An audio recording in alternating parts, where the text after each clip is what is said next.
a parody of what happens if immigration goes unchecked. What are your views on it personally? On the film, Second Civil War? On immigration? Well, I am an immigrant. I came to this country in 1957 from a terrible hostile regime in Canada.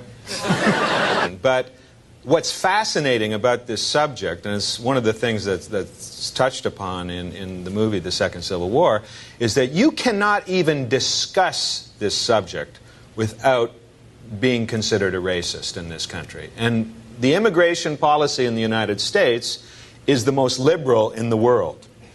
800,000 people a year enter the United States legally, 900,000, and maybe another 200,000 or 300,000 illegally.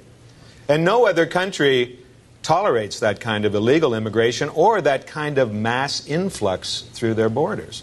But it's only going to heat up because we're not discussing it. Do you know that in the next 5 years, over $1 billion a year in entitlements is going to be given through Social Security to foreigners who have immigrated to this country and not put so much as a dime into the system? Ouch. Yeah, ouch. It's going to cause a fucking riot, Phil. Well, that's why I'm here today to talk about the new American Nazi Party.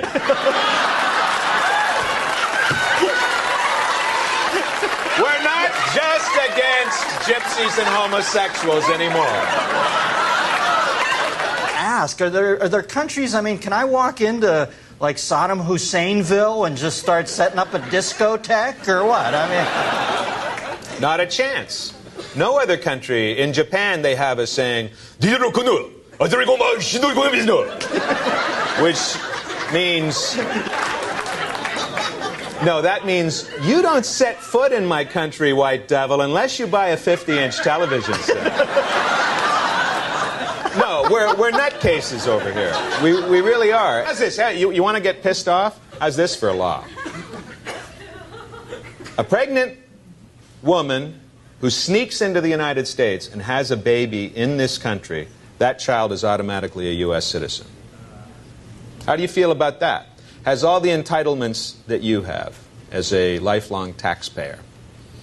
You know, no other country in the world has a policy like that. Right. Then there's what they call chain immigration, where when a family comes here from a foreign country, then they start bringing in grandma and grandpa and brother and sister, and they all go I know how on that Social works. Security. You know what it is, Dennis? The United States, as much as anything, the government of this country is a corporation that oversees a multiplicity of other corporations. And immigration, illegal and otherwise, is good for business. That's why it isn't stopped, in my opinion. It's because every immigrant buys gasoline, food, clothing, watches HBO. They are consumers. They pay sales tax, even if they don't necessarily pay income tax. Right. And they feed the system. So it all becomes a bottom line thing. I think so. It all becomes part of the big machine. The big machine. Which dictates right now that I have to do the news of the week. Can you stick around while I do it? Watch me. Felipe Hartman, ladies and gentlemen. Thank you, Phil.